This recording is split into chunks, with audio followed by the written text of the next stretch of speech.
Hello दोस्तों, आज मैं आपको कहानी सुनाने जा रही हूँ जिसका नाम है विश्वास की शक्ति।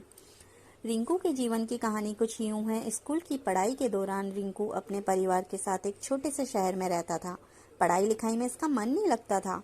अपनी कक्षा में यह हमेशा ही फिसड्डी रहता था।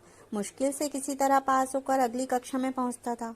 स्कूल के बच्चों से लेकर मोहल्ले तक दुखी लोग रिंकू का मजाक उड़ाने में कोई कसर नहीं छोड़ते थे। रिंकू की पढ़ाई में कमजोरी से उनके माता पिता भी दुखी रहते थे। पढ़ाई में पिछड़ने का दुख तो रिंकू को होता था, परंतु कोशिश करने पर भी पढ़ाई में उसका मन नहीं लगता।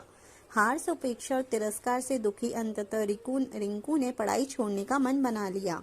अभी वह 10वीं कक्षा में था। उसकी पढ़ाई की जो स्थिति थी उससे बोर्ड की परीक्षा में उसे पास करने की उम्मीद लगभग ना के बराबर थी। अपने जीवन से निराश रिंकू एक दिन जब स्कूल से घर जा रहा था, रास्ते में एक जगह रामायण की कथा हो रही थी। उस समय ओजस्वी स्वर में कथावाचक लंका कांड की व्याख्या कर रहे थे। कथावाचक के ओजस्वी स्वर से बुरे ख्यालों में खोए रिंकू की त्रंदा भंग हुई और वह सम्मोहित होकर कथा स्थल की ओर चल पड़ा। कथा स्थल पर पहुंचकर वह जगह बनाते हुए आगे की पंक्ति में जा बैठा। रिंकू को देखकर कथावाचक मुस्कुराए और अपनी कथा जारी रखी। रिंकू एकाग्रता से कथा के एक एक शब्द को सुन रहा था। इस समय कथावाचक कह रहे थे, समस्या बड़ी गंभीर थी। सागर तट पर भगवान राम की सेना के सभी योद्धा लक्ष्मण, हनुमान, सुग्रीव, अंगद आदि गंभीर सोच में डूबे थे। जटायु से यह तो पता लग गया था कि रावण सीता को लेकर दक्षिण दिशा में उफनते समुद्र के पार स्थित अपनी राज्य लंका में गया है, परंतु इस विशाल समुद्र को लांघकर लंका जाएगा कौन? समस्या विकट थी। तभी वहां की शांति सुग्रीव की आवाज से भंग हुई। सुग्रीव ने प्रभु राम जी से कहा, हमारे बीच एक ऐसी दिव्य शक्ति है जो समुद्र लांघकर लंका जा सकती है। तब भगवान राम की जिज्ञासा को शांत करने के लिए सुग्रीव ने महाबली हनुमान की ओर देखा। सुग्रीव के संकेत से हनुमान जी सकपका गए। हनुमान जी की असमंजसता को भांपते हुए सुग्रीव ने कहा, हे पवन पुत्र, संभवतः आपको अपनी शक्ति का ज्ञान नहीं है। बचपन में आपने सूर्य को एक फल समझते हुए एक छलांग में उसे सैकड़ों कोस दूर जाकर निगल लिया था, तो फिर लंका की दूरी ही क्या है? जरूरत है तो सिर्फ आपको अपने विश्वास को जगाने की। आप जब अपने विश्वास को जगा लेंगे और मन में ठान लेंगे तो शक्ति आप में स्वतः आ जाएगी।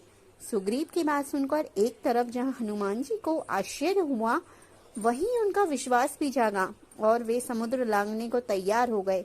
अगले ही दिन उन्होंने पूर्ण विश्वास के साथ समुद्र लांघते हुए लंका की ओर प्रस्थान किया। रास्ते में मुश्किलें तो बहुत आईं, फिर भी वे सभी मुश्किलों को परास्त करते हुए लंका में मां सीता को ढूंढने में सफल हुए।